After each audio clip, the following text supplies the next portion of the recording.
and welcome to the Special Needs Sibling Podcast, where we talk about what life is really like as a sibling to someone with special needs. I'm your host, Charlene, and our guest today is Clarice, all the way in Singapore. Thanks for coming on the podcast. Hi, Charlene. Thanks for having me. Yeah, thanks for being here.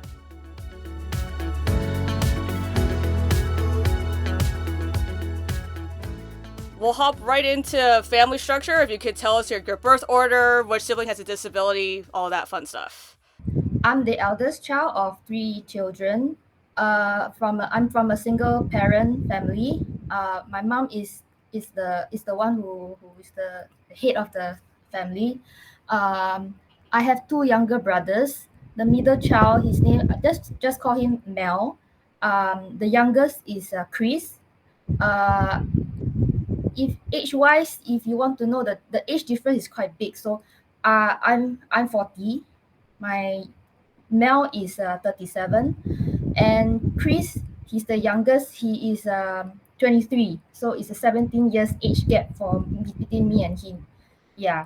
So, uh, to not to confuse anybody, me and Mel, we share the same father, but Chris is a half brother because he has a different father. Yeah. Okay, and then which one of your brothers has this disability, and what is like the kind of extent of his disability? Okay. Chris is the one who has autism. But it's a very, very mild case because he is able to communicate with people. He can do anything and everything normally. It's just that his social skills is not quite there. So sometimes people, outsiders, when they interact with him, they might find him weird because of the way he react and respond. Oh yeah, because like when you kind of like look from afar, you're like, oh, that's like it's like off a little bit. He looks normal. It's just like anybody. But once you talk to him, then you will. Oh, then you're like, oh, okay. Yeah. Yeah. Okay, cool. Which is like very different from my sister, where like from afar you can kind of already tell like, oh, she has some type of disability, but you don't know what it is. So and then from a like not independence, but just from a just from like far away looking, like it's pretty different. But that's what makes the world go round. It's just like it's interesting because like we'll still have stuff that overlaps in what we experience, even though like my sister and your brother are like functionally at different like levels and stuff. But we like to keep it open forum on the podcast, and So, what would you like to talk about today? Unlike most of your interviews with the other siblings, I am on no contact with my family because I'm not getting along with them because my mom is she's quite a toxic person. But I think we will get into detail about this. We will get there as we go along. Yeah. So basically I'm not in contact with anybody in my family. I'm living on my own. So everything is on my own right now. Actually, and the funny part is my mom just lives across me in in the block. I mean, I live in one block and she lives in the opposite block from me. So you can like walk to like where she is. Yeah, you're like so close. Yeah. Sometimes we do come across each other, but I will just ignore her. Right. Yeah, I just pretend I can't see her. Yeah, exactly. I don't want to look the other way. I don't want to have any conflict. But as Chris is living with my mom, but he's not aware of the strain between me and my mom. So he's basically like on his own and he's just doing his own stuff. And sometimes when I see him on the street, I will just say hi to him. If he's like by himself, right? Yeah, he will just say hi to me. He really doesn't know what's going on. Oh, interesting. Mel is not living with the family. He has taken himself out of the picture. He's living with somebody else. So we will go into video. We'll get there too. Yeah. So basically, it's my mom and Chris living together, and me alone. And Mel is on with somewhere elsewhere. Yeah. Yes. Oh, that's interesting because there's so many parts of that, which I feel like there's good and like there is good and bad to that, just depending on how you look at it, like what you need and what they need and stuff like that, right? Because it's like I didn't think that I didn't think I would ever live this far away from my sister because I have to like fly an hour and a half to go see her. right. So it's interesting because like I just never thought that that would happen. But it's just interesting how space is very helpful sometimes, where you just yeah I don't have to talk to my parents all the time or whatever or see them, and it's just like oh I have space to do what I want to do and just Yeah, like actually, yeah distance does help to, yeah ease the tension somehow. When you don't see that the other person, you don't get triggered. yeah. I guess like I don't know where it's easier for you to start or which part of your story you want to talk about first. I don't know if it's either to go like in chronological order or I can ask you different things. I don't know if you have a preference of like how you want to get into all of I it. will have to start from the beginning on how it happened when how did I go no contact, what caused it. Actually, I have to start right from the start, beginning when, yeah, um, it I have to say I have to talk about before Chris was born. So before Chris, it was just me, Mel, and my mom. My parents divorced when I was 5, so it's just the three of us. Uh, when it was just me and Mel, my mom, she was constantly always dating somebody, and then throughout my childhood, I'm always seeing somebody in the house, like some guy, Like another person, yeah, like a another like a designer yeah, person, just and like, always yeah. yeah. But as a child, I can't do anything because you don't take children seriously. But being the child, I still have that sixth sense, the gut feeling. Every guy that she brings back, I don't feel good about it Oh, that's not helpful because you're already because there are too many nights when I hear them fighting.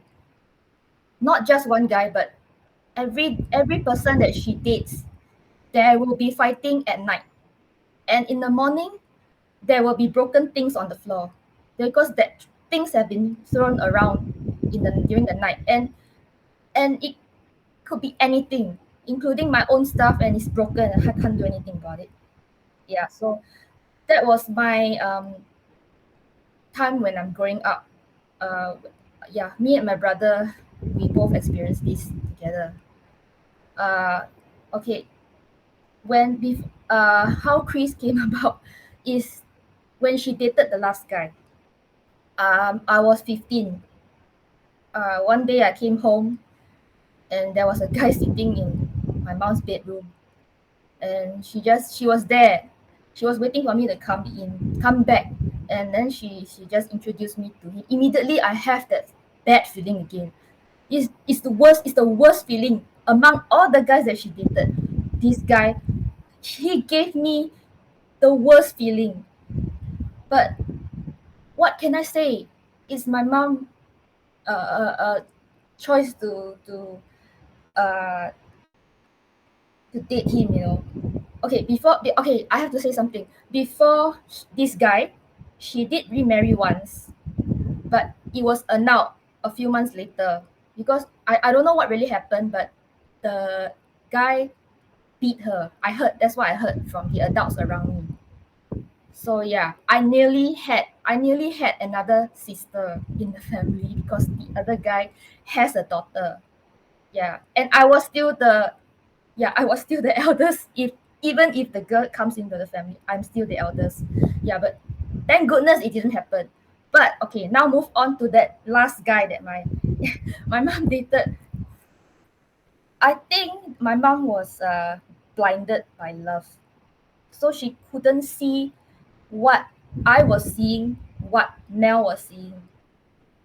So for the next nearly 2 years, yeah, next 2 years, they were together. During that time, I was still okay. I think I moved back to I moved back to our house already because during my childhood time, I was living with my god family because my mom had to work to because she didn't have a place of her own. So in order to win custody of us, right, she had to put us somewhere, find a place for us. So I was living with my god family. So at age 15, I moved back to her Oh, place. back to with your mom. Yes. Okay, and then And then and then you and and Mel then were this together at your guy came in. godparents. Yeah, this Okay. guy came into the picture. Okay. So so for the next 2 years she was dating him. I thought that okay, whatever. Yeah, it's Just just not forget another it. one to add to She the will list she of will move like on, yeah. that's what I was thinking, because she has dated so many guys. Exactly. Yeah, yeah, yeah. Okay. Yeah, I didn't like him because he smoked a lot. He's a heavy smoker. And then the food he cooked one time gave me a really, really bad reaction. Oh, I do not have any food like allergies, food but poisoning? because of him, somehow it triggered something in my body that I started to grow hives. Oh, that's not I even don't food know what poisoning. happened. That's like something I've never else. had any food allergy at all. In my whole entire life, I never have any. Until his food gave me hives. Oh, weird. But you never had that Yeah, experience afterwards, right? Like it was just a one no, time. Like, oh, no. that's Yeah, so that one time. strange. Because he's from China. He's a Chinese national. He's from China. Uh, then 2 years later, they're still dating. Then okay, then the day my mom, one day my mom came home with him. They were looking so happy, and me and Mel were in the at home. I think we were playing or something. We were joking. I think we were joking because I remember very clearly we were laughing. You were We like were having happy. Yeah. yeah, we were Yeah. happy You were happy. Yeah. until they came home. Right. My mom announced that she was pregnant, Oh and that's gosh. when and That that's when it yeah. everything Uh, just went downhill. Me and Mel just our face fell, but she just couldn't tell. She just couldn't see because she was like too blinded by everything, by her love oh, with she that didn't even guy. think it was a bad thing either. She was like, oh, No, she like she didn't she didn't think it's a bad thing. She didn't ask us whether we want like a brother or sister. Yeah. another sibling, Yeah. or whether we want to have a new family. No, she just made that decision herself, and then one day she just say that she's pregnant. Oh gosh. What do you expect me to say, or how do you expect me to react And to you're like that? 17 at that time, right? I was 17. Yeah. Yeah, I was 17. Man, Uh, that's brutal. Like, cause you I went I your whole really life already like doing yeah, just doing yeah whatever. Like yeah. you have a brother, like it's everything's fine. Like By it's 17, yeah. I was really really eager to have my me and my time with my mom, because we were struggling so hard to. I mean, I was growing up, and she was struggling so hard to raise us as a single mom. So I Yeah. thought that as she get older, and me becoming an adult, I can have a better time with her, Yeah. because yeah, after all the hardship that we went through, we can start loving each other, have a Yeah, then good you would been time. you're then you're older now, so you can like yeah, it's just easier because Yes, then you're not like yes, five yeah. anymore. So it's The yeah. childhood is over. We are Yeah. growing up together. Let's have a good time together. Right. But she had to start all over again by having another baby. Oh. I know. I remembered that me and Mel, after we heard the news, we just went into our rooms and Yeah. just stayed there. Right. Yeah. Yeah. Yeah. A while later, she went for a checkup. She Okay. The doctor said that the fetus had no heartbeat, so she Okay. had to uh abort. Oh. So when I heard the news, I know you will think that I'm very black hearted or what, but I rejoiced internally. I was rejoicing like, Yeah, like yes, as the sister that makes sense. Yeah, as like an no, adult, yeah, it's very different like no more sibling coming. yeah, yeah, yeah. But a while later, after she had the abortion, and then she recovered, she Okay. tried again. What? She tried again, and she was Seriously? successful. Yes, Again? and that's when she had Chris. Oh, Uh, I yeah. mean, that's I believe the first one, the the third baby, uh-huh. was an accident. I think I will never know, but I think. Yeah, But I the mean that fourth kind one, of I feel like that makes the most sense just in the greater context of your like the timeline and stuff like that just makes more sense. But like yeah, but it's like it's interesting because like let's say it was an accident, but then she mhm, goes, "Oh, but that's actually a good idea. Let me try again." Which is like that's the thing that blows my mind. she didn't even talk to us about it, or ask us. No, she didn't even consult us again. She just went ahead and tried again. And like, oh my god, this time this is for real. Right. Yeah. Yeah. Because at least if it's an accident, if she admitted that, later, then at least like you can kind of accept that a little bit more than what she actually did now. Yeah. So I know that my life is will never be the same now that she's expecting another baby.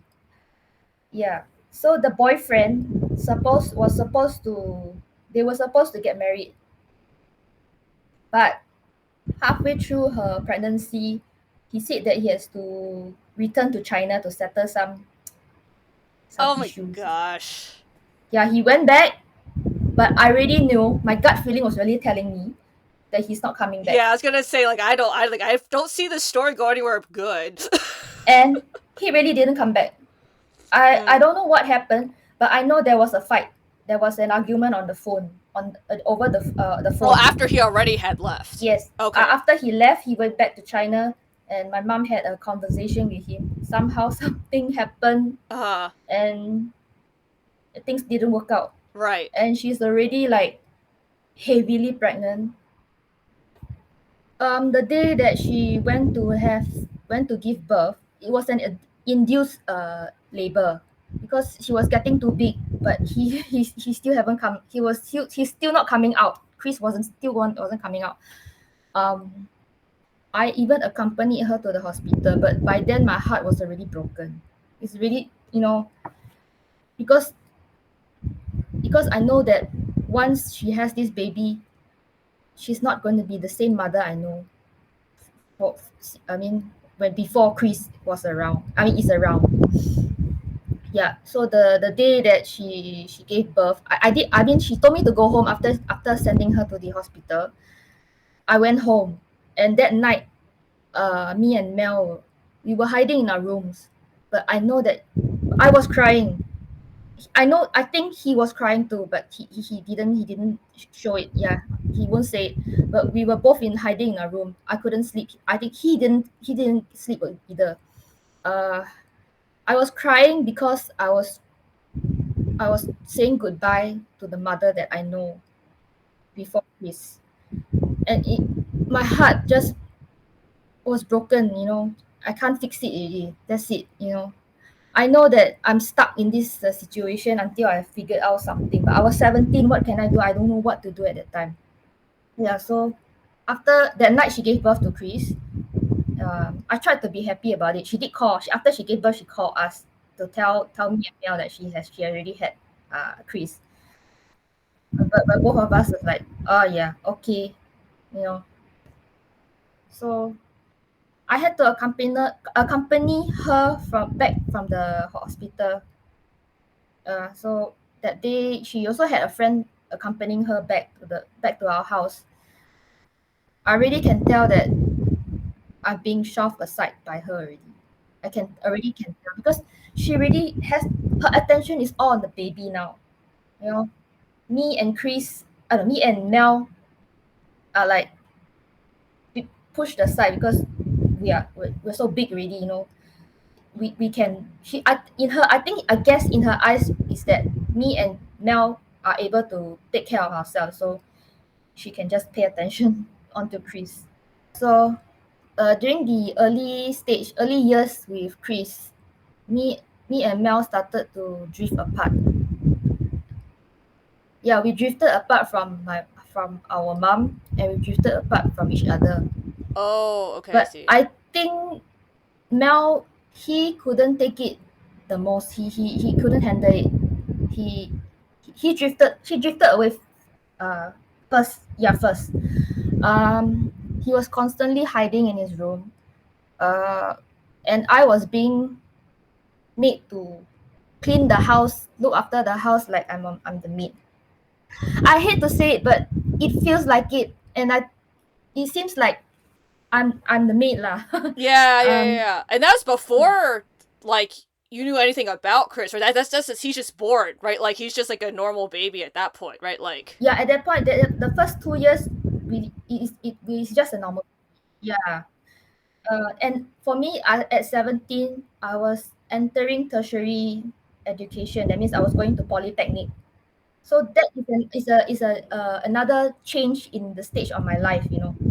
My teenage years is over. It's on to early adulthood already because I'm going into polytechnic. So it was my years in poly was really really difficult because of my mom, because she she expect me to do housework before I go to school. And when I come home from school, I still got to do more That's housework. ridiculous. Yeah, But it's the thing is, a polytechnic school hours and school hours in secondary school um is totally different, because polytechnic is like working hours, adult working hours, like 8 to 5 kind of working hours. So you cannot compare that to secondary school, where you study for like what, 4 hours, 5 hours, and then you can go home. It is to train us to get accustomed to working hours when we join the working society. She just doesn't get it, because I need to get to school early in the morning, and I have to get up really really early to do the housework, especially to mop the floor, because at that time there was a outbreak of hand foot mouth disease. So she was very paranoid. So she insisted that I have to clean the floor in the morning. When I come home from school, I got to clean the floor again. what? And I'm tired, I'm really tired from, I have to go to school, I have to attend classes, you know, do what I have to do lah in school. But I come home, I still got to do all this stuff. And I cannot go out with friends because she expect me to be home to do all the housework. Yeah, and it's not like, oh, she's like, oh, I'll do this one, you do the next one. It's like you're just doing all of it. Yes, during Chris' infancy, I got to prepare the milk bottles, the milk powder that she will prepare it during the night. Because, babies, every few hours, you got to wake up and Yeah, feed but why them are milk. you doing that? Like, so I don't like, know. She expect me to prepare the bottles. That means set up the tray, everything, and then put in her room. So when Chris cry, she can get up and just, oh, the milk bottle is there, and go to the tray and prepare everything. The hot water is there, the milk powder is there. I got to prepare everything there for her. If I happen to miss a day, miss a night, she, she will complain about it. okay, Yeah, that means interesting. I can't go out at night. I can't go out with friends. I just got to be at home. And in poly, I met my first boyfriend. I couldn't really date him, like really date him, because I got to go home. That was the beginning of another sort of trauma for me. You know, I already have getting all this childhood trauma from her. And yeah, I was desperate to find somebody to, pay attention to me. That time I was still, a people pleaser, always yearning to look for somebody to, you know love me. But because I couldn't find that love from her, Like from home, your then own yeah. home. Yeah. Okay, then now around age 2, Chris uh still wasn't speaking. He couldn't. Yeah, one day he was having fever, and my mom brought him to the 24-hour GP clinic. It was at night. Then the doctor noticed his behavior seems off, and suspected that he has autism.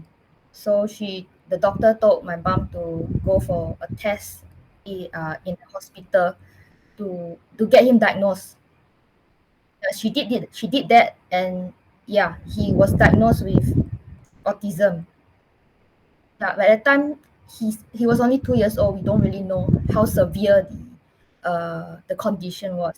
Yeah, a lot of like the early signs, because that's even, yeah, even my sister too, when they were like, yeah, just like there's like a delay in her like development. There was like a delay with like the talking and stuff like that. So I think that's pretty typical at that age to kind of like just show certain signs and stuff like that. At that time when they said the word autism, I have never heard of this condition in my whole life. at that time. So I don't know what the heck is autism. How does it affect Chris? Then I started to get to understand about it through him lah. Oh, interesting. Okay. After he got diagnosed, I things got even more difficult because we all of us did not know what is autism, and and and we don't even know why. I mean, there is such a kind of condition exists, you know, in this world, uh, and we don't she don't know how to deal with it also. So the early years after he was diagnosed, it was very difficult. And for me personally, I felt stuck. I'm like, okay, that's the end. But that's the end of uh hoping that she will, love me as her daughter. That's the end because first a new sibling, and then add on this autism condition. Oh, that's it. Yeah.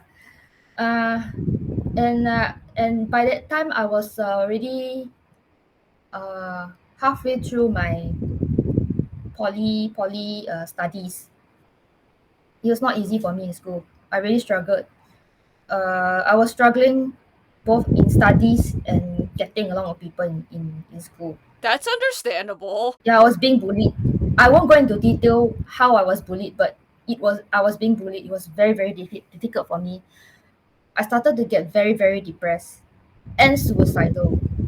But the problem is I'm just too coward, too timid to really go all the way through to take my own life. But the thought is always in my head. Yeah, yeah.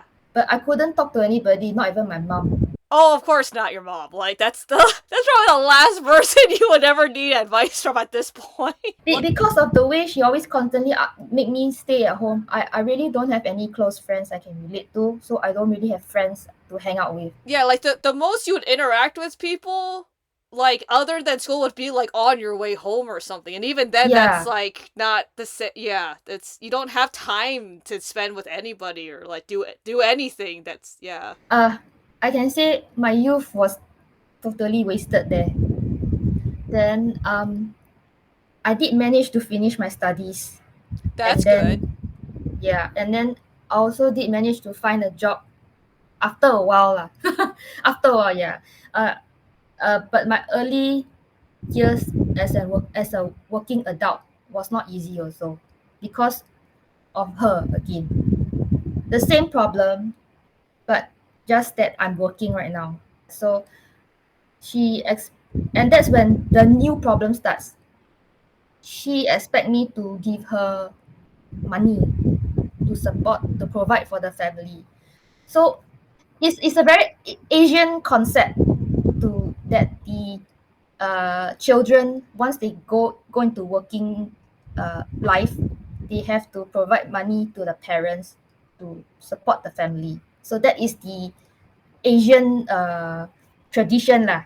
That is yeah, that's the Asian tradition. I didn't realize that it kicked in that early. Like I thought that was just like a later on thing. Uh Like, but I didn't realize it was like right when you started working. I think that's why I was like, oh, it's interesting. Like when you well, started working, that's like, that's my mom. oh, okay, okay, yeah, yeah, yeah. Then she she expect me to give money to her. So me, especially being the eldest and also the eldest daughter, I had to like I thought that I'm being pressured to be the role model or something, that I have to provide money for her, and also to uh, pay attention to Chris. I haven't mentioned this before. Honestly, I do not accept him. Okay, I still do not accept him. At that time, I also do not accept him. okay, I found it hard living in the house with him there. Yeah, that was my thinking during my time in the house lah. yeah, Yeah, so she always pressure me to like if I go out and I buy something to eat, I must buy something back for Chris.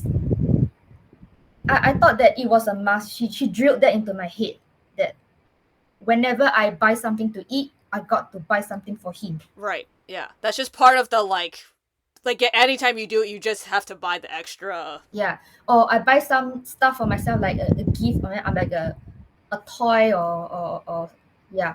I have to find something for him as well. Yeah, like if you buy yourself anything, you'd have to make sure you buy an extra thing for him, regardless Yes. if it's like Yeah. food or if it's an object or like for fun or whatever. Like you always have to buy an extra thing. Okay. So whatever I do, and if even if there's something goes wrong, Mm-hmm. Chris is always right.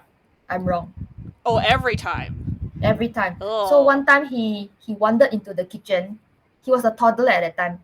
He wandered to the kitchen, and he opened the cabinet and pull out a plate. It was a ceramic plate. So before I could stop him, he dropped the plate and he broke. Okay. He broke it, but I was blamed. Yeah, that's the example of things go wrong. I am to blame, and he is always right. Yeah, I mean that in itself is a reason enough to like. I could see how you just wouldn't accept him at all because it's just like what like if everything's gonna end up being your fault and you have to sacrifice everything anyway, then what's the point? Like it's you don't gain anything from what's happening. Uh, but I think that my mom favors boys because besides Chris being always being right, she also side Mel. Uh, before before Chris was around, I remember very clearly. During our first trip to Australia, our very first family trip to Australia, she hit me in public because Mel was trying to do a wrestling move on me. It's called the slipper hole. If you know what I mean. I mean he wrapped an arm around my neck and then bent me down like a choke hole. Oh, okay, yeah, yeah, yeah. Yeah, and we were standing at a road junction, the four cornered road junction. Okay, so when he made me bend down, a car was turning into the corner, and it looked as if that might get hit by the car, but we're still quite a distance from the car. But my mom, from what my mom saw was, I made my brother play on the street. Uh, So when she got to me at the road junction, instead of allowing me to explain what happened, she slapped me across the face, a really tight slap across the face, and in front of everybody in a foreign country. yeah. And Mel got away with no blame. That's another example of her siding the boys. Interesting. Yeah. So that was what I endured growing up. Yeah, already. Like you don't need the Yeah. extra things like when you're Yes. older. Yeah, yeah, yeah. Okay. Yes. Things went downhill when I left my first full-time job. I was I was being bullied in that company because the environment was super toxic. I will not say what company, but it was super toxic. I was forced to resign because I cannot take the environment there anymore. And at the same time, I was still struggling with life at home. So yeah, I was still figuring out a way how to get away from Like your my family, mom. basically. Yeah, Yeah, my like family. everyone. Yeah, Yeah. that makes sense. So I joined another company uh, through a friend, and my friend was working in that company. Um, After a while, I started to date that friend. He's a guy. I started to date him. Yeah, so I can't say he influenced me, but he probably encouraged me when I brought up the idea to move out of the house. But that time I was thinking whether if I'm ready or not. But one day I quarreled with my mom, and she said that one sentence that if I'm not happy, I can just leave. So I took it literally. Yeah, I So was like that. She gave you the out then to yeah. just leave. So that Yeah. night, that very night after I came home from work, I packed up whatever I can and left the house within that night. And I already had a room rented somewhere else. And that boyfriend at that time, that ex-boyfriend, help pay for the rent. Oh, okay, that's cool. Yeah, he helped pay for the rent. So I was moving on to another stage in my life already by leaving my family. But I was still not doing so well emotionally, mentally, even after I left my mom's place. But I had to protect my mental health. So I was driven. I somehow I drove myself out the house lah because of that. That's like the first step is just to so you can be safer than where you were already. Because at least, yeah, even though like it's not like magic cure overnight, that's still better than if you had stayed with her in her house. Yeah, because she likes to make fun of me when I lose my temper. She didn't take me seriously when I lose my That's temper. a strange. She will mock me. That's such a weird. Okay, I don't know. I mean, your mom's already strange, so that's just an odd like. Yeah, I don't get that. Yeah, because like there was one incident I remember very clearly is uh every night my okay, Chris likes to play toys and he will make a mess on the floor every night. Every night I got to pick up, clear the mess and put the toys back into the box. But that's But pretty like a normal. If you have like a 5-year-old, they're gonna do that anyway. So I feel like that's just part of it. he made such a mess to the point that it's really too many toys on the floor. I cannot pick up everything up. You know, it would take me a long time to pick up everything from the floor because there were a lot of small pieces on the floor. Because he loved Lego. Oh yeah, yeah. Yeah, he still loves Lego. So one night I got really, really fed up and I lost my temper. So I started slamming things. I started throwing things on the floor. And then she looked out of her bedroom and looked at me. Wow, angry ah! Something like that. That's how she mocked me like in that tone. But I can't remember what she said, but she was saying something like that. Oh, that's So I know she not. was mocking me. It made me angrier, you Oh, of know. course. Yeah, I mean, I'm already. It's like watching a bad TV show. Like when you describe it to me, I'm like imagining it. And I'm like, that's so stupid. Like that's the like it's not. Yeah, it's not It good. became a core memory to me lah. Yeah, so after I left, I moved out. I was still not having a comfortable time living on my own because it was just so sudden. You know, I left the house within one night. I was planning to leave like over a few days because as I moved my stuff over to the other place. But no, I just went out like that within a few hours. And just go. Yeah, you're just gone. Yeah. So I thought that after I leave the house, maybe it will make her change her mind, make her realize that what she did, made me leave the house. It didn't. All she thought about, I did go back to her, but we will come to that later. What she thought about is that I abandoned her. Her thinking was that I abandoned her. Even though she's the one who said if you don't like it, then move out. I mean, clearly she doesn't remember she said that or is in denial about it. But She like, probably doesn't remember. She yeah, I would believe either of those. I believe that she doesn't remember, and I also believe even if she did, she would be like, "No, I didn't," and just like not just play it off or whatever. I believe both. Yeah, either of those could be true. Like it's yeah. in the blink of an eye, I have moved out for 7 years. 7 years I left her. Yeah, I didn't stay in the rented place for long. Eventually I moved to my father's flat, apartment. Yeah, but his flat was being rented out to women, a bunch of women.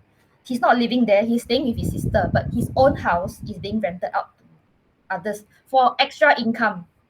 And that's when the new nightmare started for me lah.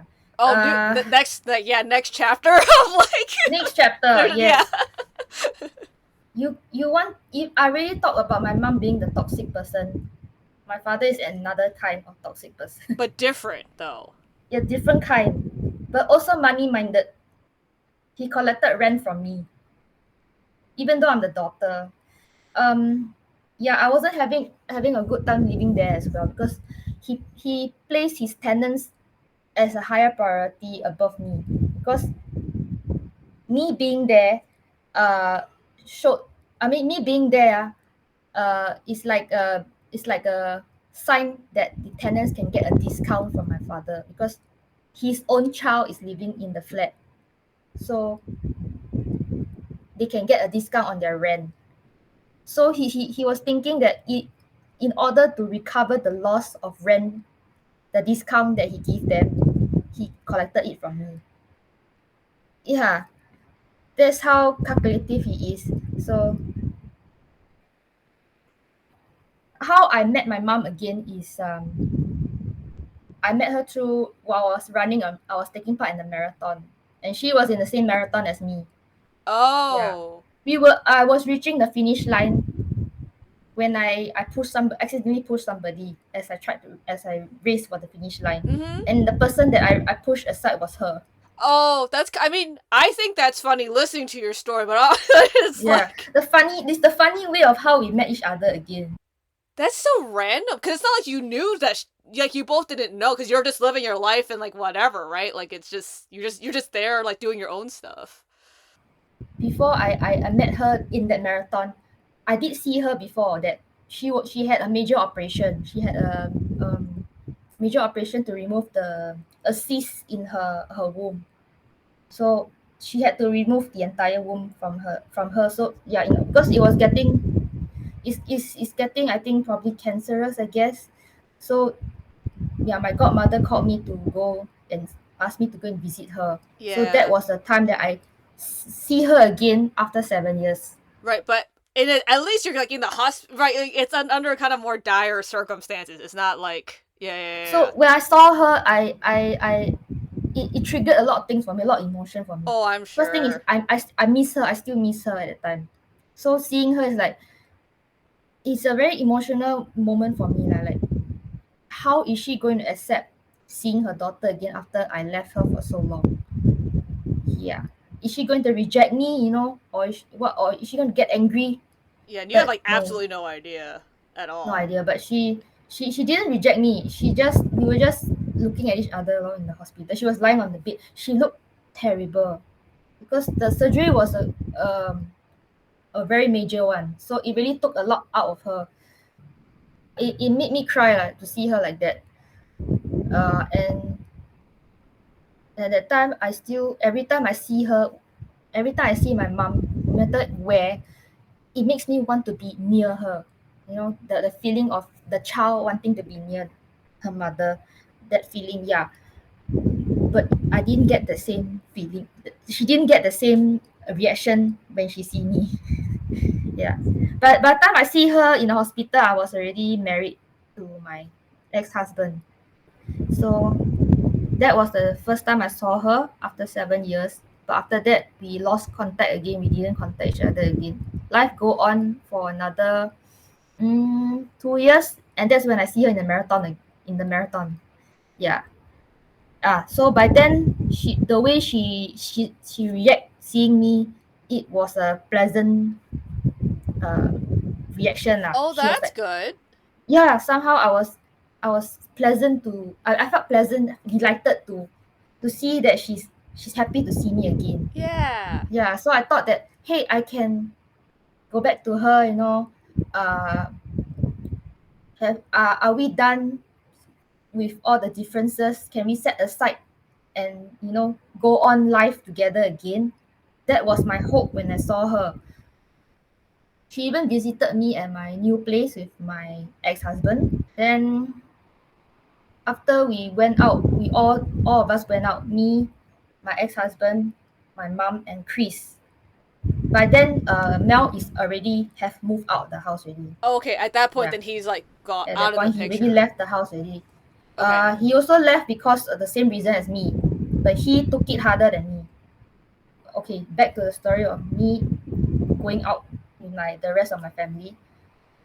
After we had dinner together, my mom told me that she found that my ex-husband is doesn't seem to be a good person because of the way he treated the waiter at the restaurant.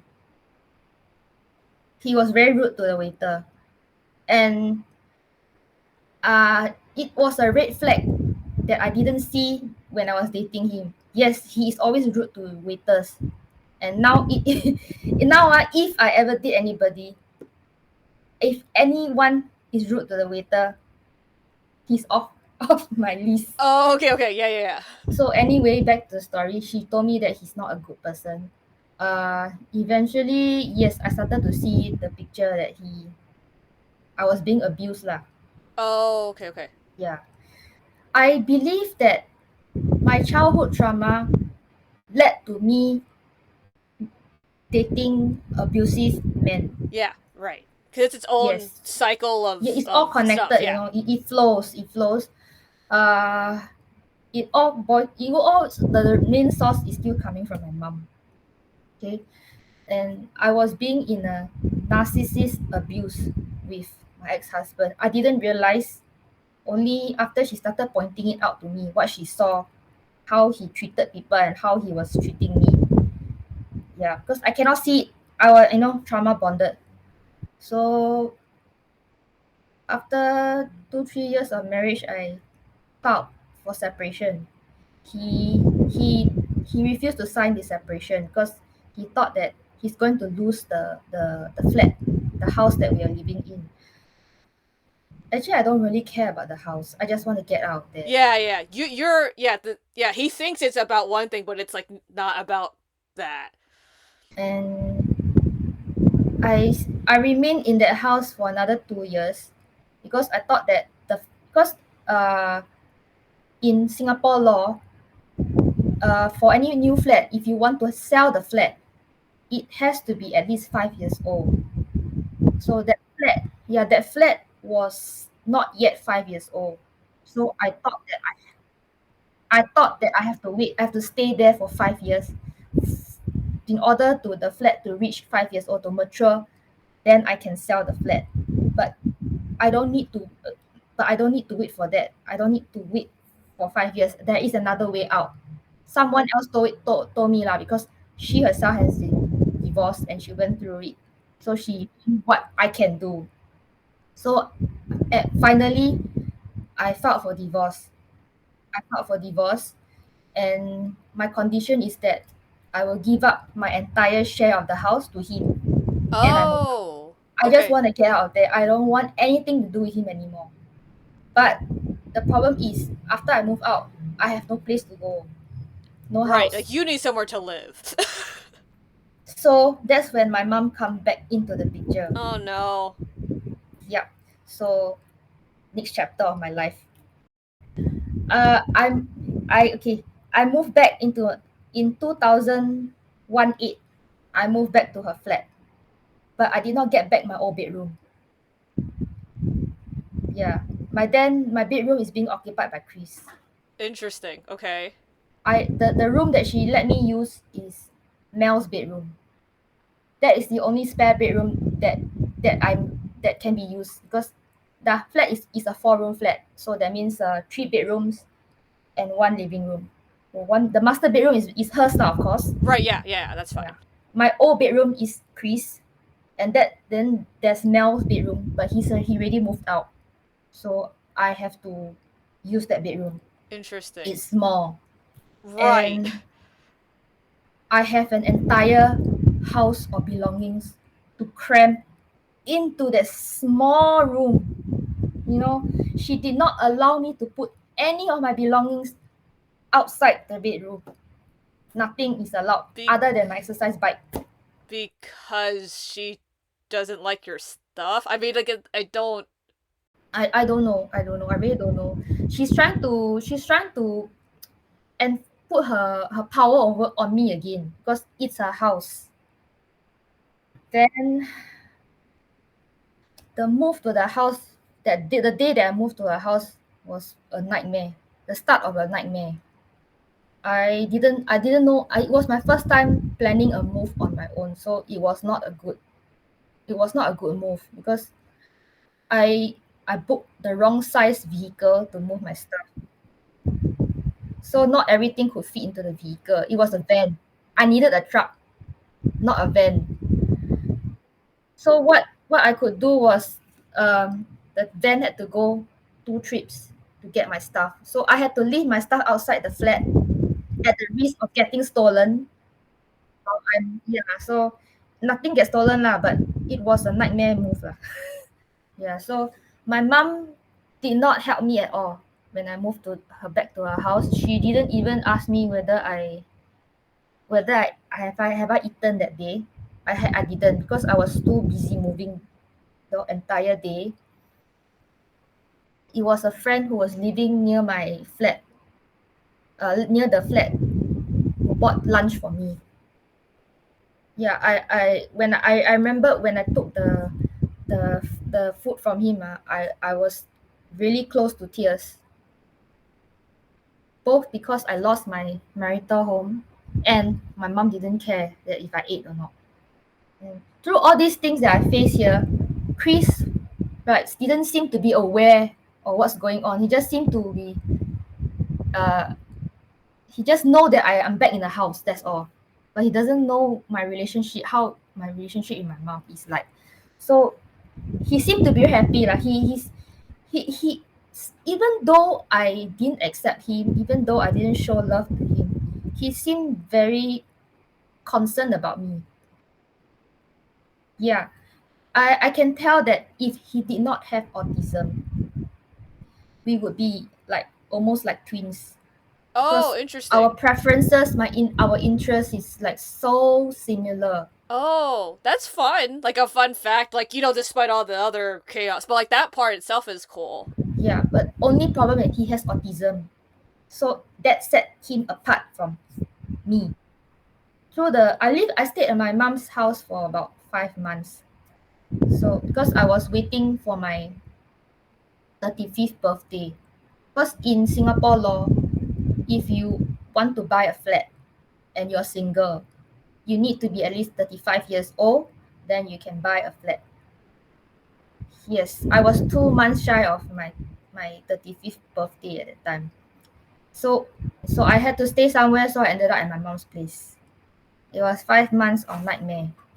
Yeah, like on paper, that's like, oh, it's, that you can deal with it, but like in reality, like it's terrible because it feels like 20,000 years or something like that. So yeah, then since I'm back there at the house, she started to make me make me pay attention to Chris again. She started she started she started grooming me to become the next caregiver for Chris. I tried to tell myself to accept the role, but my body was telling me no. I denied that for the past 5 years. Oh, I see. Yes, I denied that for the past 5 years. Um, I thought that it is my fate to accept becoming the next caregiver for Chris. Yeah, so I thought that that was the way lah, but I was denying it. One thing about staying with her that made me so difficult was the food problem. You thought that staying with mother means you will get cooked dinner every night. It's not happening at her place. It's not happening at her place. The first day going back to work and coming home that night at her place, I thought that I was going to have a home cooked dinner because I saw food on the table.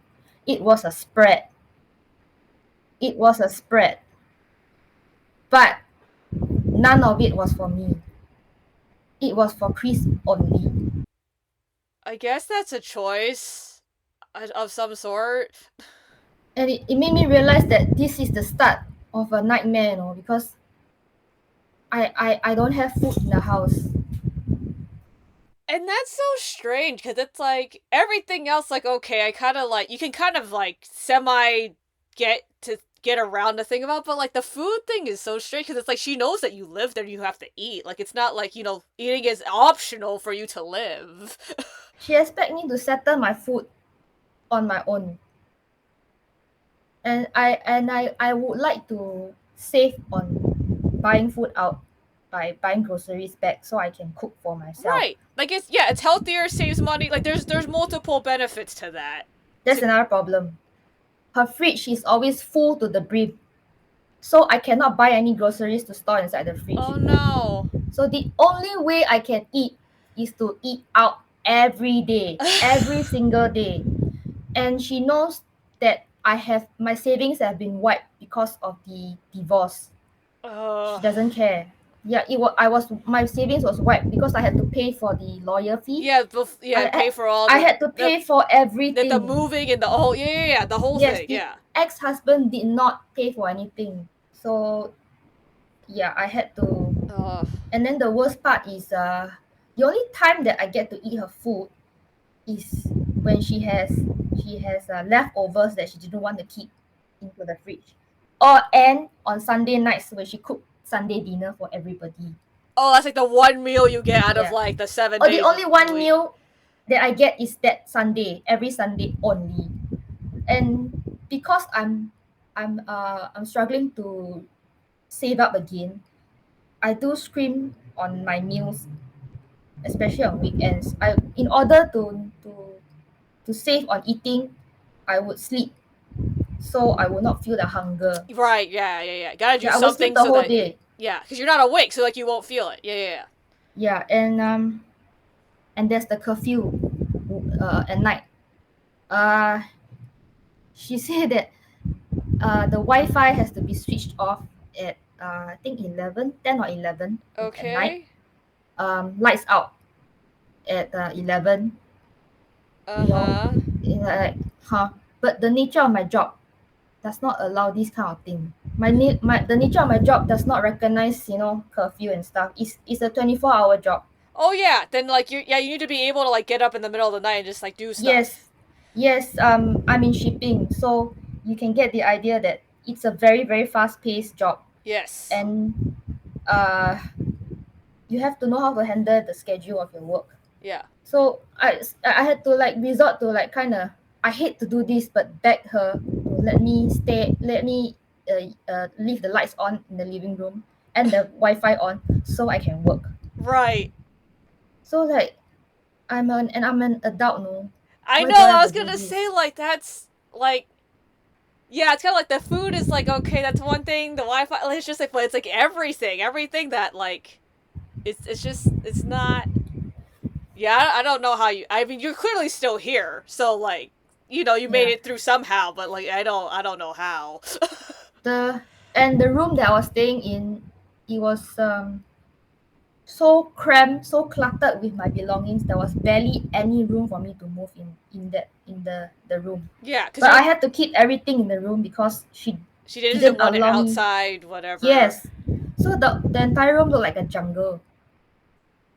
It's unlivable, really. And even my cat's litter box. Okay, I'm thankful that she let me keep my cat in the house. Okay, but I had to put the litter box inside the room too. So whenever my cat poop, the smell will linger in the room for hours, even after I clear the poop.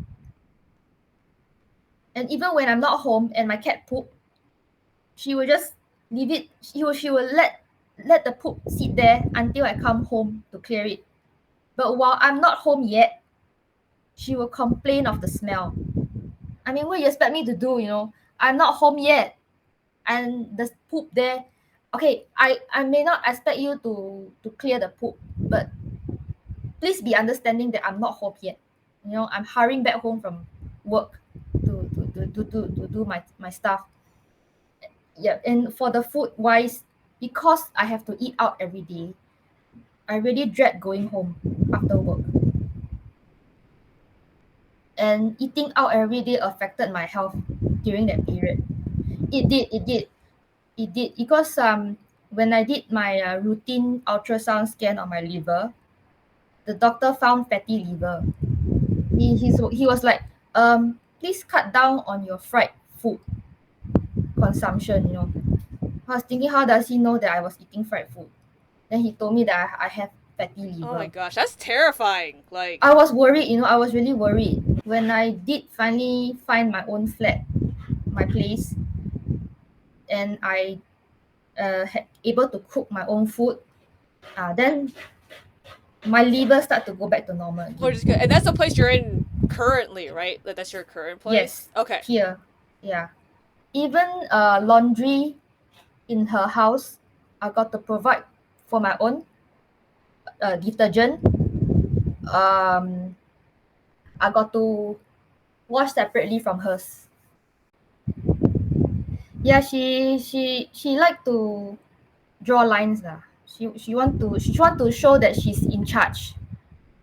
But the thing is, was I was starting to get really tired and fed up with the treatment. But my thinking was because she's the mother, I got to listen to her. I got to be the good daughter and do what she says. But she expect her children to do what she says without question, even if it's wrong, even if it feels wrong. Yeah, even when like she doesn't like somebody, she wants her children not to talk to that person also. If I talk to that person that she doesn't like, I am betraying her. Right, yeah. I started to feel that I'm not like a daughter in her eyes anymore. I'm just a potent. Yeah, I'm like a. That bridge has been burned like long ago. Like I don't it's so yeah, it's so not good.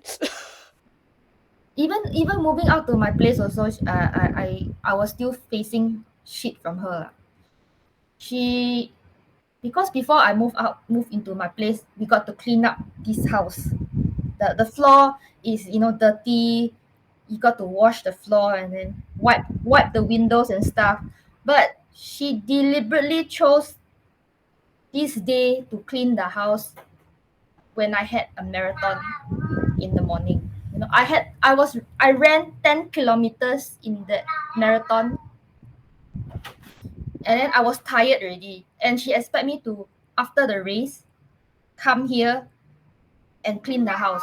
I did tell her I'm going to be tired after the run. I mean, you would think that that's just like a regular thing people would understand, like without having to ask you, they Then she would said know. that it is the only day available that she and Chris can clean the house Oh yeah, to right. help me out. And she said I got to be thankful, got to be grateful that she and her are helping me out to clean the I'm house. pretty sure she's doing nothing most of the time, like on a regular basis. I mean, yes, I'm grateful, I'm thankful that you guys are helping me out, but can you choose another day to do it? Yeah, at that point, you're like, you would have just been better off doing it yourself on a different day when you weren't tired. It probably would have been about the same.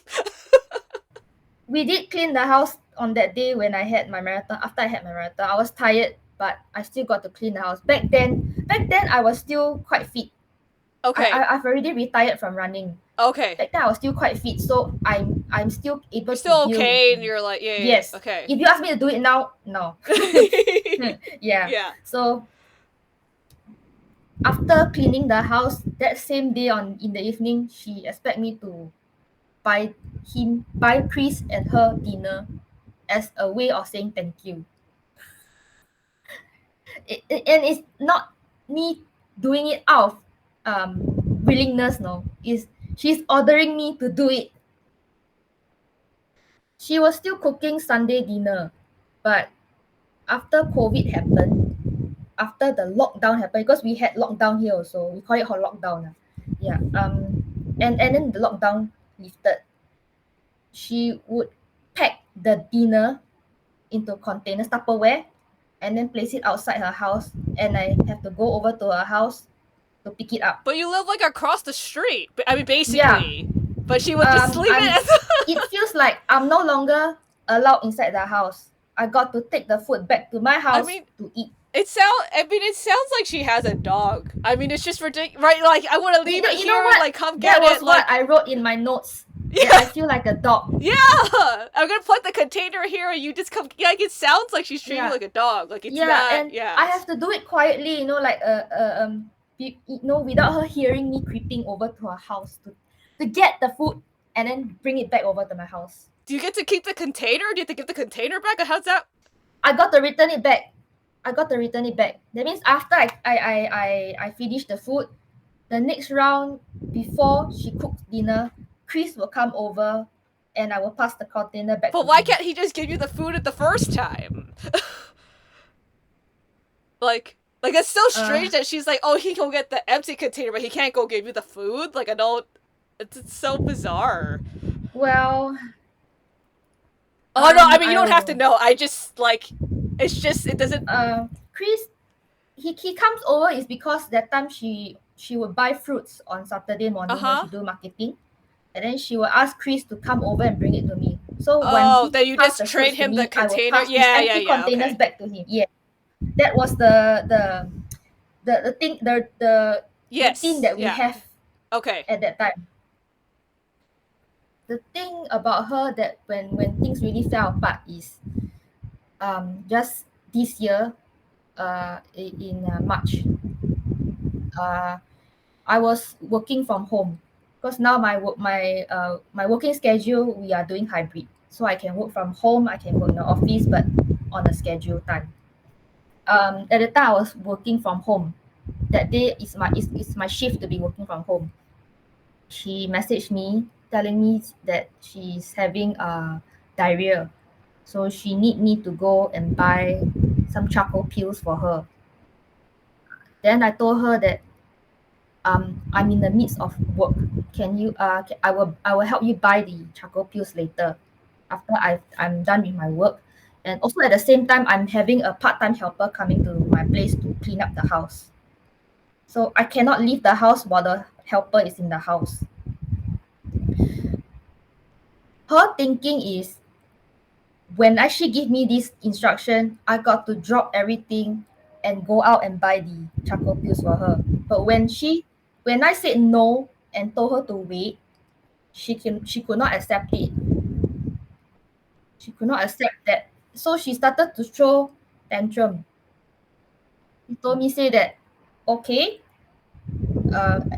not in her own words, but this is what she was trying to tell me. She said that since I'm doing this to her, she will do it back to me if if it happens to me, if I have diarrhea, touch wood lah.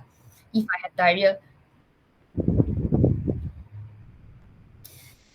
and I was thinking, how you expect me to react to that?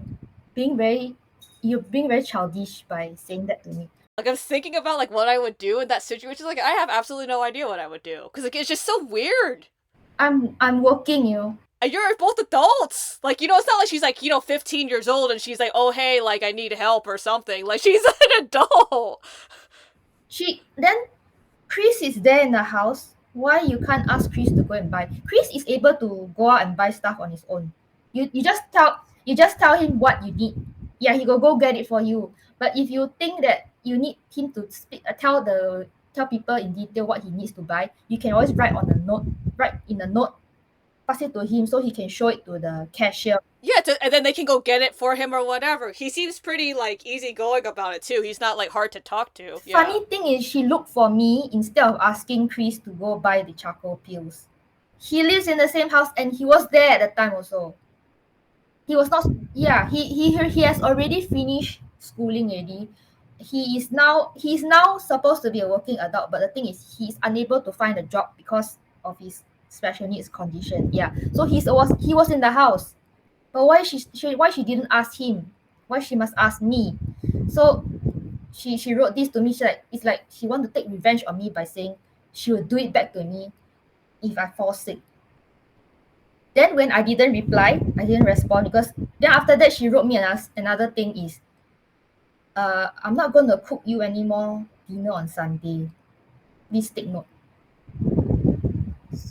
So I didn't respond also at that. How you expect me to? I was thinking, fine, you don't cook for me. I have more time for myself. I can eat whatever I want on Sunday night. I can eat junk food. Nobody's gonna stop me. You know, I didn't respond on that. Then I was being told by my mom that I have to give allowance to Chris every month out of my paycheck. So I thought that, okay, so since she's throwing temper on me, I decided to cut the allowance on That's Chris. all you really can do, because it's like everything else. There's no other way for that you interact with her anyway, other than him. So I cut the money on him, and then he messaged me. I thought that my mom was using his phone and posing as Chris to message me about it. I was being asked, why is the allowance cut? So I replied in a lame excuse. I said that I need the money to pay for my bills. So I got to cut the money. Then another message come in. I not very sure is it Chris or her, but she claimed that it's him lah. He said that am I going to top up the amount that I cut from this month in the next allowance payout to him. So that's when I began to think that I think it is time that I go no contact with the family. It was a very hard decision, but I had to do it because I'm trying to save myself. My mental health is really going to beats already because I was on survival mode constantly. The anxiety is always there, you know. My mom expect me to have my phone beside me at all times, even in the house. Even if I go into the kitchen, I got to bring my phone along with me. I can't leave it. That means if she messaged me and I don't reply, she will start to get very impatient. So I told her in a long message. I told her that I think I don't want to give any more allowance because I need the money.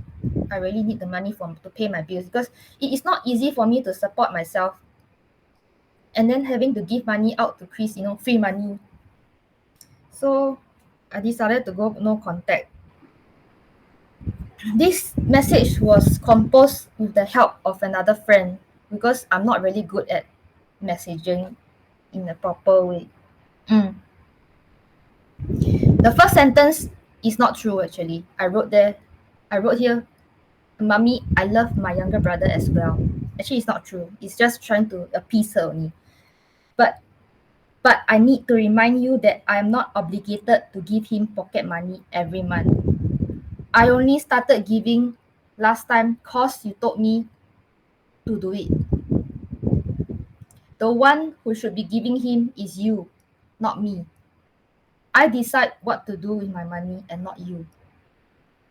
If you're not happy with it, then is it better I don't give him money and don't meet you both anymore? That was the message that I told her that I don't want I want no contact. Yeah, so her reply was saying that I'm ungrateful. She said that she had supported me uh throughout my divorce. She helped me pay for my house renovation. Yes, I did repay her back on the house renovation over the past 5 years. And just in September, I just cleared the house renovation debt before. That means I finished paying the 5 years already. So no more money is going to her already. So yeah, so she's accusing me saying that I made her suffer. Me and Mel made her suffer because we abandoned her. Yeah, say it is so difficult to raise me and Mel. Okay, this part I'm going to say. I did not ask to be born. Why are you blaming me? Why are you blaming me for being difficult? I mean, to be raised. You know, you chose to have children, then you have to be responsible in taking care of your kids. Also, your kids are not your retirement plan. But that is how she see it. She's thinking that we are expected to give money to her when she retires. She's approaching retirement age at the moment. Yeah, next year she's reaching retirement age next year. So that's when now she's making a big fuss because she wants to money. Everything is about money. I don't feel any love from her at all this time. Oh, I don't imagine any of the things you told me are a form of her caring. It's crazy. All the years that I've been trying to earn love from her, respect from her, I don't get it anymore. I don't get it at all. All I can feel is she's trying to get money out of me. And I tell you, I'm not rich. My job is a typical office job and it is very, very stressful. I still have to work even on my leave days because my department is short-handed. So I really have doubts that my colleagues are able to cover everything that I do when I go on leave. So I still got to check my work even when I'm off. She doesn't know what I'm doing exactly because it's hard for other people to understand what I do. I'm the shipping line, but it's difficult for me to explain in detail. But there's so much other stuff that's involved. You're dealing with the people and the logistics, and if something breaks like 3 people down, it still affects you. Yeah, like I understand that, but like, yeah, other people don't. I'm doing logistics. Yeah, it's tough. It's tough. Yeah, she blocked me after that. After accusing me of all that things, and she blocked me, and then there was no contact. So after that, the next few months, I only send her the money that I owe for the house renovation until September. I cleared everything. That was the last payment to her, and then I received a last email from her. She couldn't message me anymore, so the only way she can contact me is through email. So this is what she wrote. I'm sending you my final email now. In summary, I express my opinion. Number one, whether it's your divorce, finding a house, letting you stay with me for a few months, or getting a loan for your new home renovation, I'm the one that always looks out for you. But you, MIA, are not there for me when I need you. Number two, I'll be retiring in a year. It's okay that you decline to give Chris the $250 or $50. My remaining years are limited. I will live within my means. Going to court to make you pay for parents is my last move, which I don't wish to do that. Number three, cutting ties is your wish. It is granted. Number four, my fate with you has ended. So, in this last email, she did not mention anything about love for her daughter. All she mentioned about is money. She mentioned money like every time.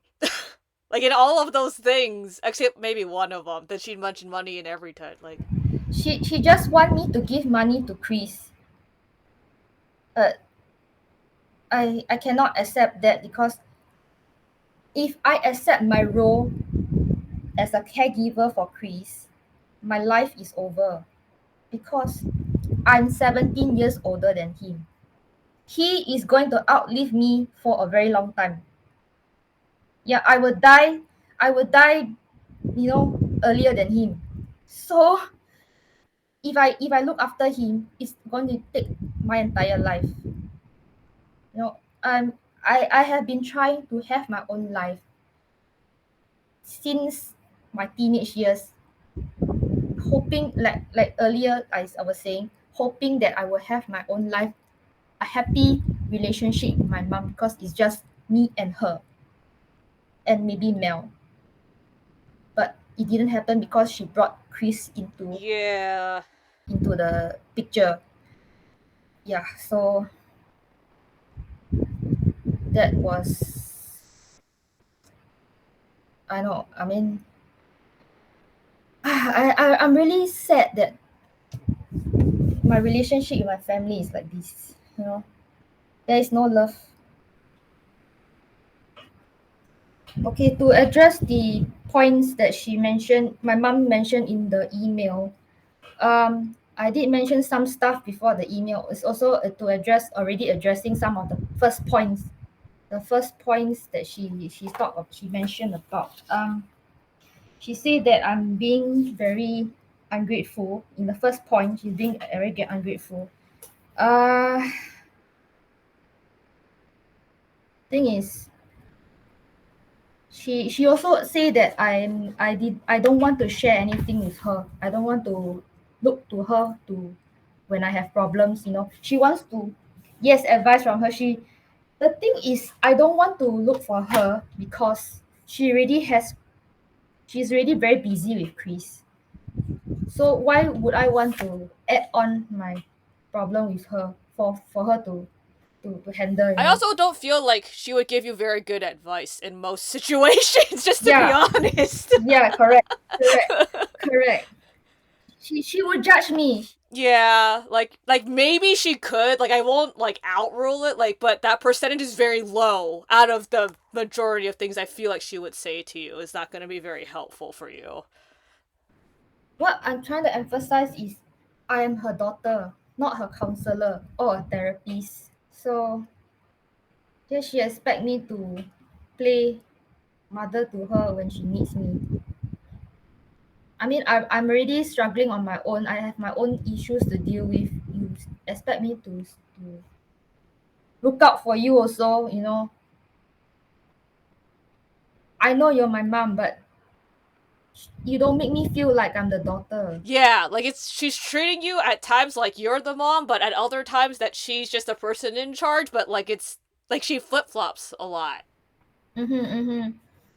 Then for point number two is she say that she's talking about money, that I didn't give Chris money and she's already approaching retirement uh, years. But what I already said mentioned before, I said kids are not your retirement plan. You know, I didn't ask to be born, so I'm not here to I'm not your money tree lah. No, yeah, and it's one thing to say like she if she already had her own money and she like wanted extra like but like the fact that she's just relying on you only to say, "Hey, like, you know, Yeah, and thing is, she is a civil servant. She was in the army oh, then for she her should be entire. fine. Why does she need the extra Yeah, money?"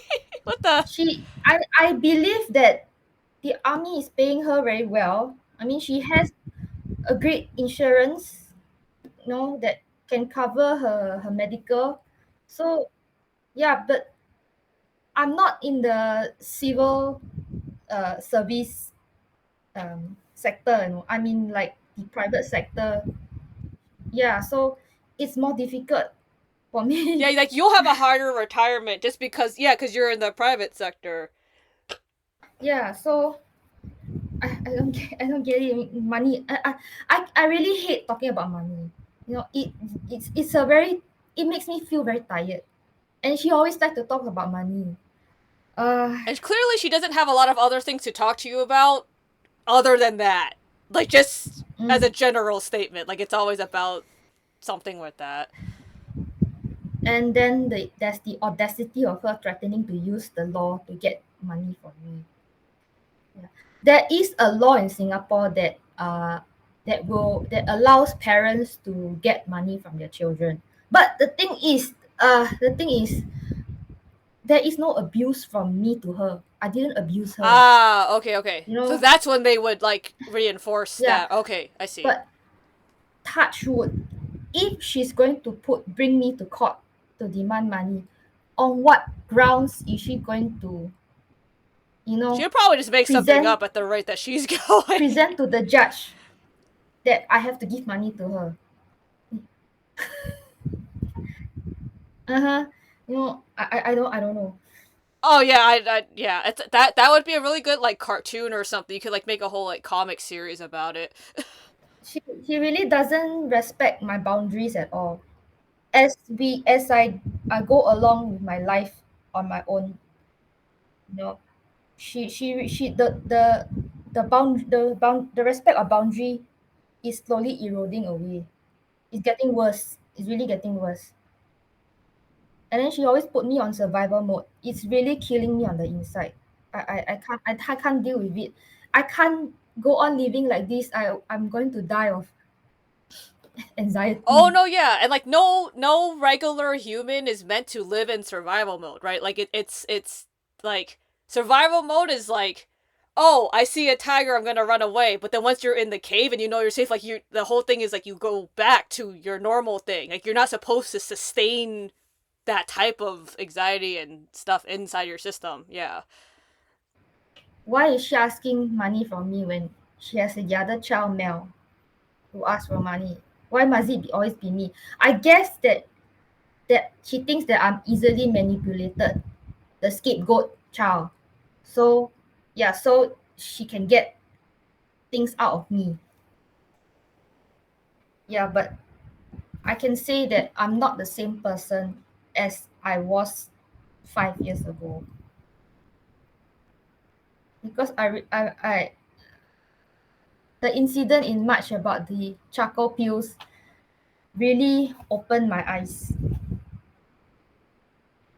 I I I I I, I can't deal with the money thing anymore. Uh, I'm just a helper lah to her, basically. Helper, potential caregiver for Chris. Yeah. And even then, it's like a weird. Yeah, it's just a weird thing because it's like, I'm gonna use you the way that I want to use you for as a caregiver, but not let you do all these other things. Yeah, it's just strange how she's doing it. Which, I mean, most of her decisions are kind of bizarre. I didn't even mention about how the times that we traveled overseas together on vacation. Um, I always thought that going on vacation is a time for me to bond with her, to spend time with my family. Yeah, it's the opposite. She always ruins the trip for me. Always. Every single trip, there is always something wrong. Something will go wrong. Even even if it's not me who triggered it, she will start something. My family situation is not to the level that yours is at, but I understand the idea of vacation. I always thought was gonna be like happier than it actually was. Like I understand. Yeah, I won't go into detail on what exactly she ruined for me, but it's always about pretending I'm not there. That I have to deal things on my own when I'm overseas with her. She always think that I have my own idea on where I want to go. So let's just pretend I'm not there. Yeah. So the first night lah. I just give you example. The first night we reached the hotel, we were supposed to have dinner, and I told her I have my own separate room because I can't stay in the same room as her. So I told her, said, we you're going for dinner, call me also so I can tag along with you, have dinner together. So I waited hours in the room. I even fell asleep. So when I woke up, I was like, it's dark already. So I went over to her room and to check on her, so, to see what's up. But when I walked into her room, she she said that she and Chris have already eaten. I said, you're already eaten, but why didn't you ask me along at the first place? Oh, I thought that you will have your own plan to go and eat on your own. I didn't say that, no. Yeah, you literally said, call me if you're gonna go out and eat. Like, you told her that. And by the time I want to go and have find dinner on my own, the shops have all closed. So I had to go to bed with an empty stomach. The last meal I had was in the plane. So that was an example of how she ruined the trip for me. Number three, she said that cutting ties is my wish. So she granted it for me. Uh yeah, I chose to walk away from her. So she thought that writing this will hurt me. Actually, it doesn't. I chose because I chose to walk away from her because I had enough of her bullshit.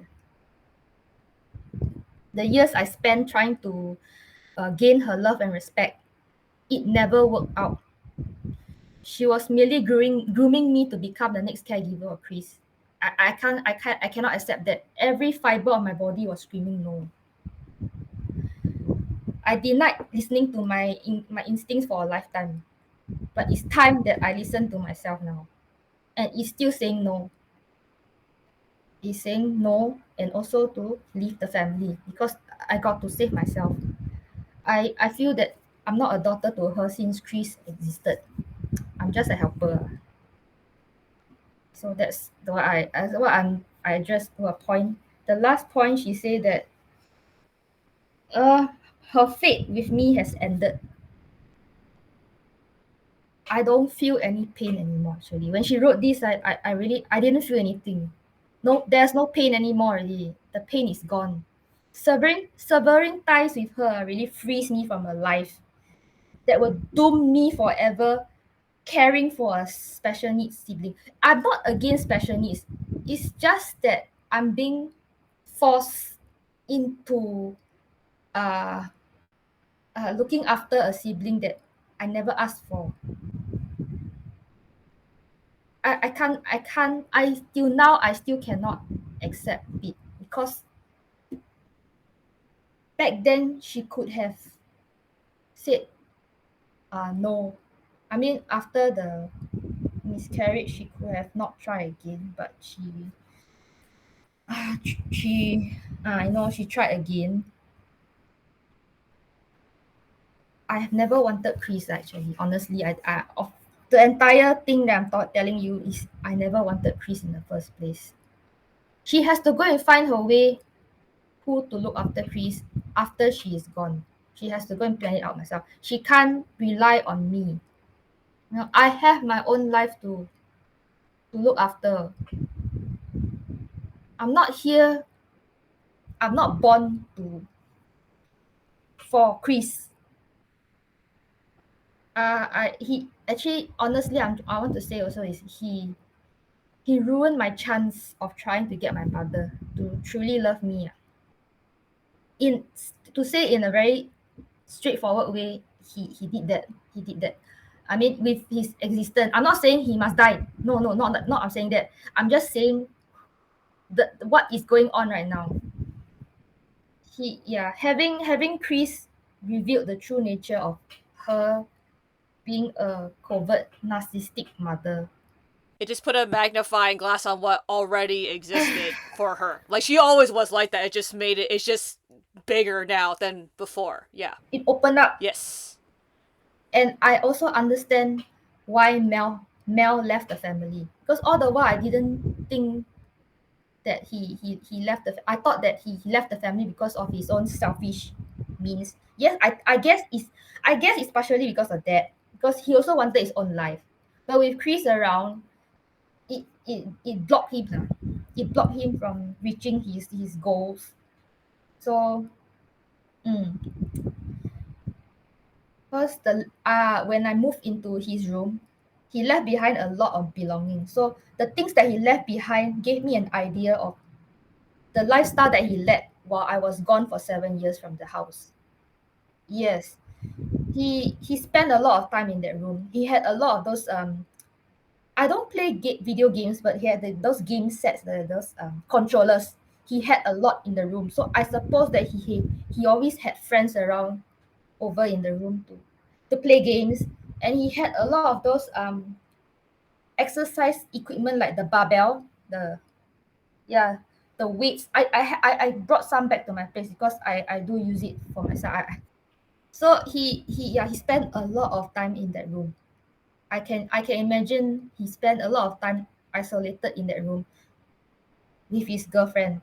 But he before he left the house, he spent a lot of time away from the family. So I don't know. I'm not in contact with him also because he is also a type of toxic person. I'm trying to. It's very complicated. My family are all toxic. I'm not saying I'm not toxic, but I also I need my boundaries lah.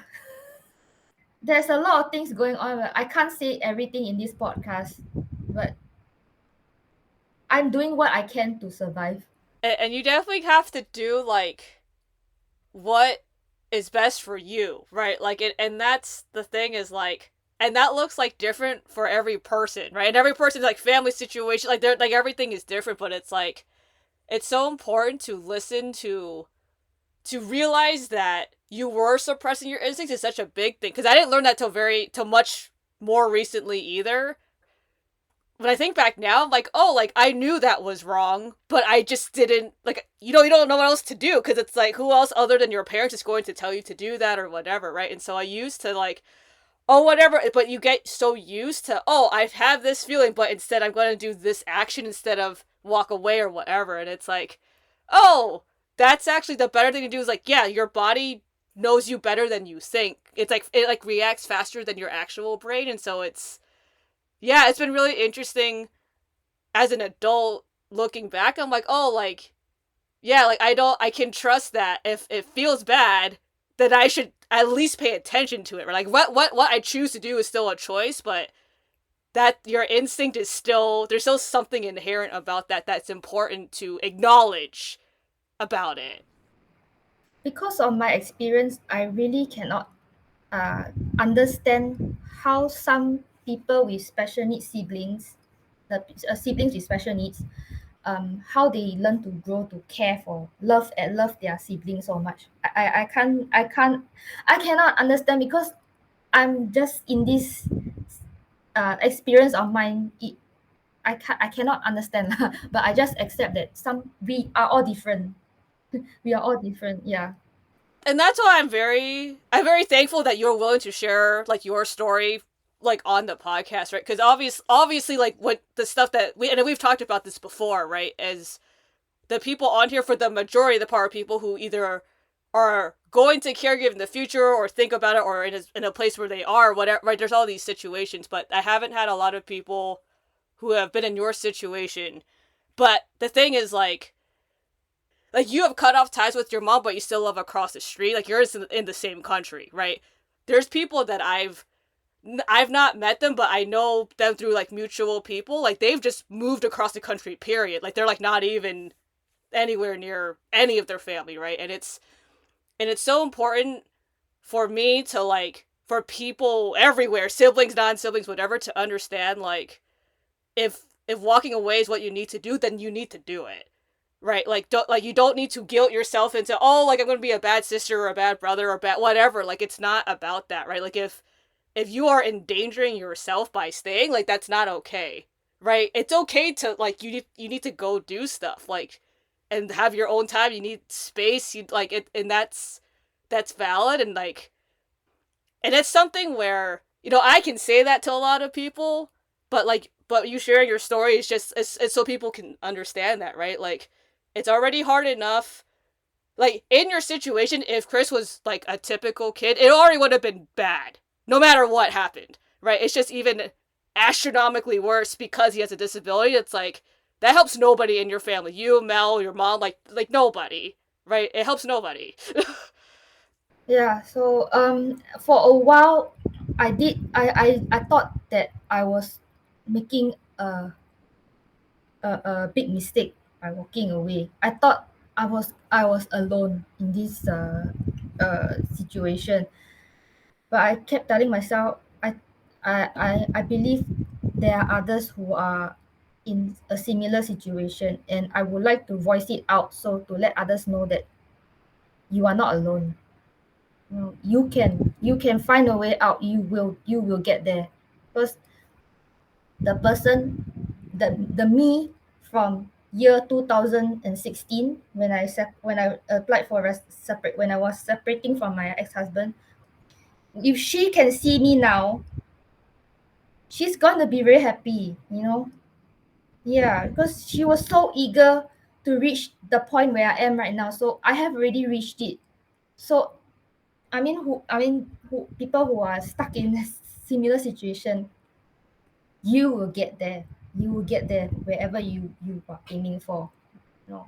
So I'm me telling my stories that want to tell let others know that they are not alone. Yeah, and I appreciate that so much because I remember like it was interesting journey for me, just like as I've met different people like in other parts of the world and like different ages and different things, right? Like it fascinates me, and I love that like everyone has like different things to say, because it's just like it's so different, yet we all feel very similar pain points, right? Like my like right, because like I had both my parents growing up and you didn't, right? But there's certain things of like that are still similar, like right, like my vacation experiences and yours are more similar than I would want them to be, but like it's just so fascinating, right? Because it's like yeah, because the way yeah, and it's things like that that's connection points for all siblings, regardless of like what you choose to do as an adult, whether you caregive or walk away, whatever that, or some in between version of that, right? Like the thing that bonds siblings is like your lived experiences growing up as that person, because it's such like a it's so complicated, right? And your situation again like was already complicated. Now it's just 10x more complicated than it needed to be. Yeah, even even with this kind of situation, I would like to talk about my brother Chris a little bit. He actually is a very nice. I will call him a boy because he will always be a boy, little boy to me because he's so young. Yeah, he's actually a very nice boy, but people who do not know him might find him weird. I mean, because they don't know how his pattern of reacting and how he communicate with others. Yeah, so, but he's a very nice person actually. And even though that Mel did not treat him nice, and me myself also did not treat him nice, he doesn't hold grudges at all. He really doesn't hold grudges at all. He's the only person as a child who will wake up with a smile on his face. He's the only person I know that he will wake up with a smile on his face when as a kid. He has a great memory also because the day that I left the house, he remembered it. I don't know whether he witnessed it, but he remembered. And he knew that I was gone for 7 years. Even though no one tell him how long I was gone, he knew that I was gone for 7 years. He remembered. And even though that he appeared not paying attention to you, he's actually listening. So like he's also has this the typical repetitive habit of playing video, and then he will repeat the video over and over My again. sister does that Yeah, too. he likes to do that. That's his habit. Yeah. That's very normal for me. At least now they have like cell phones and you can just like move the thing, because my sister had to use she used a VCR. So she had to put the tape and then she would hit rewind so then the tapes would break. He my brother did that too. Chris did that too. Back then when he didn't have a cell phone. Before cell phone, we call it the VCD. He will just keep playing the the VCD. Yeah, over and over again. So that is his way of I don't know what is it It's called. like the stemming uh and stuff.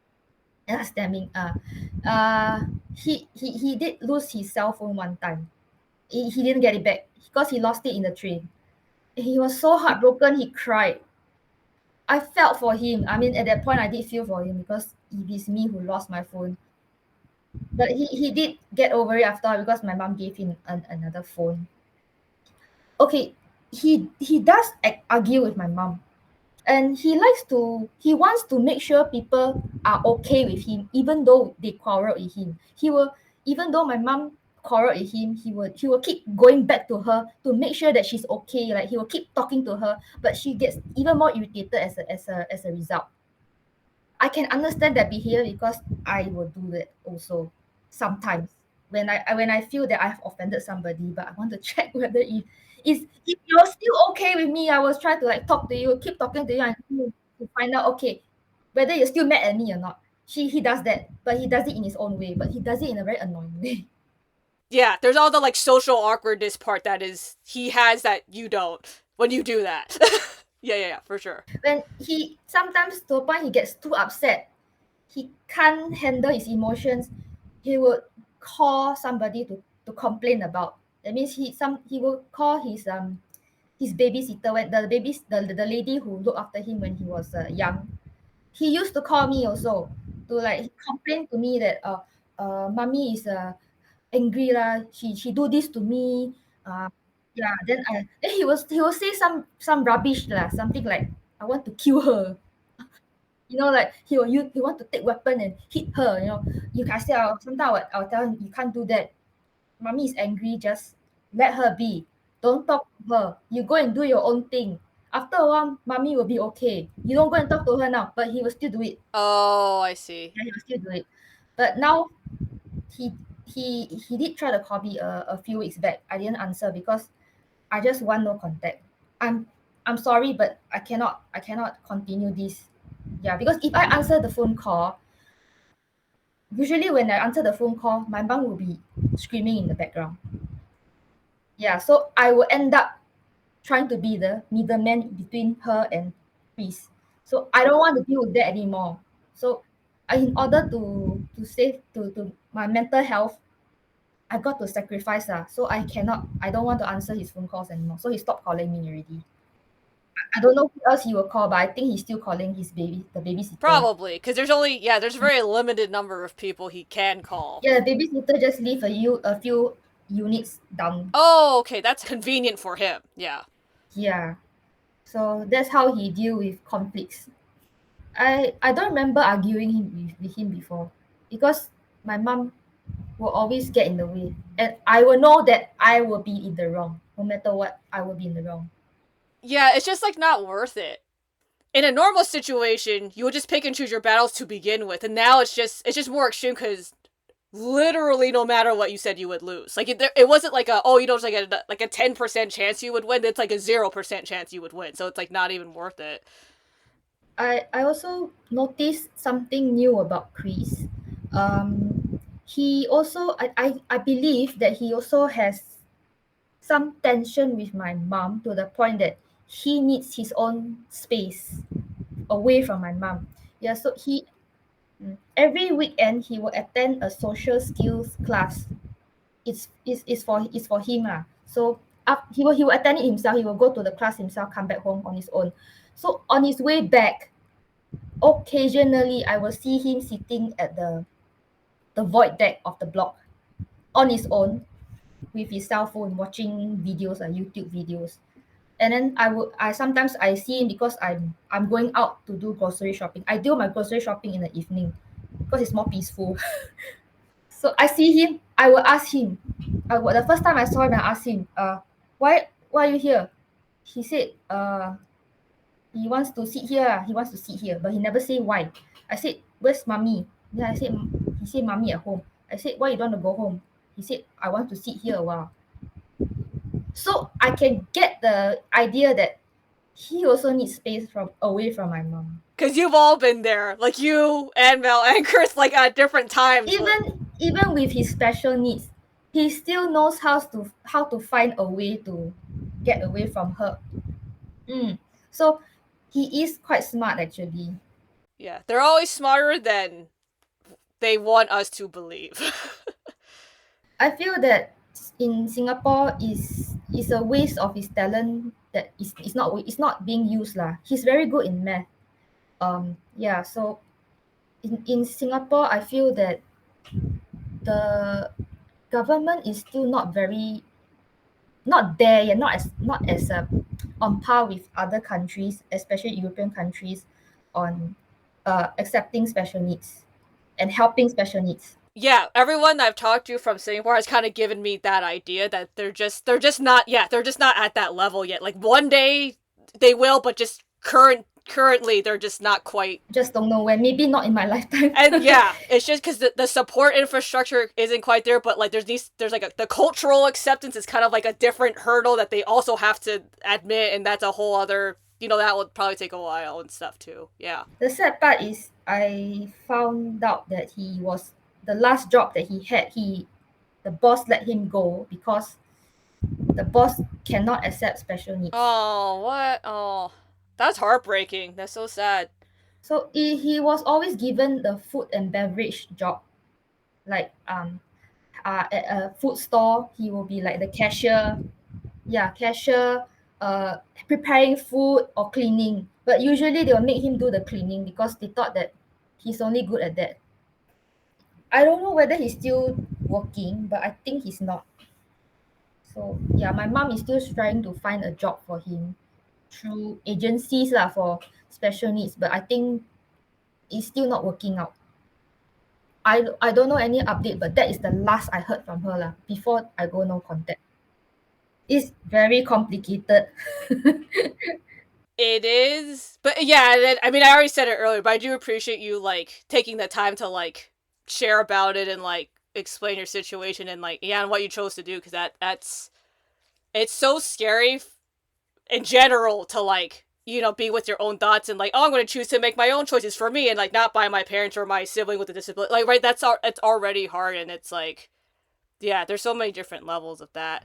Yeah, I do wish to have a loving family, but It's not fated for me lah here.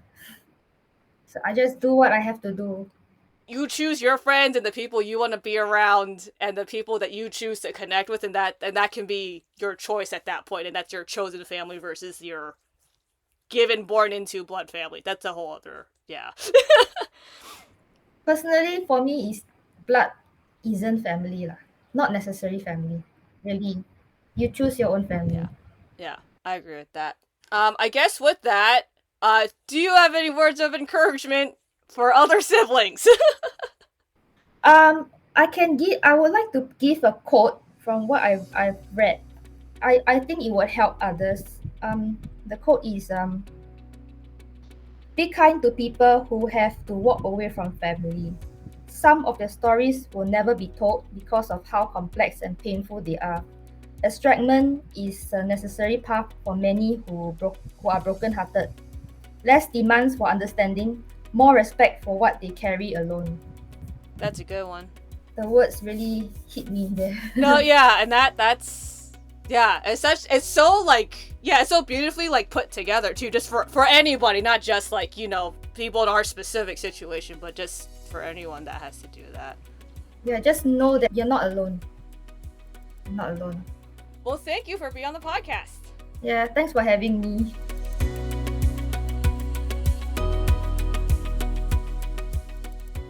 Thanks for listening to the Special Needs Sibling Podcast. I hope you had a good time listening and feel encouraged in your own journey as a sibling to someone with special needs. If you liked this episode, please share it with your friends.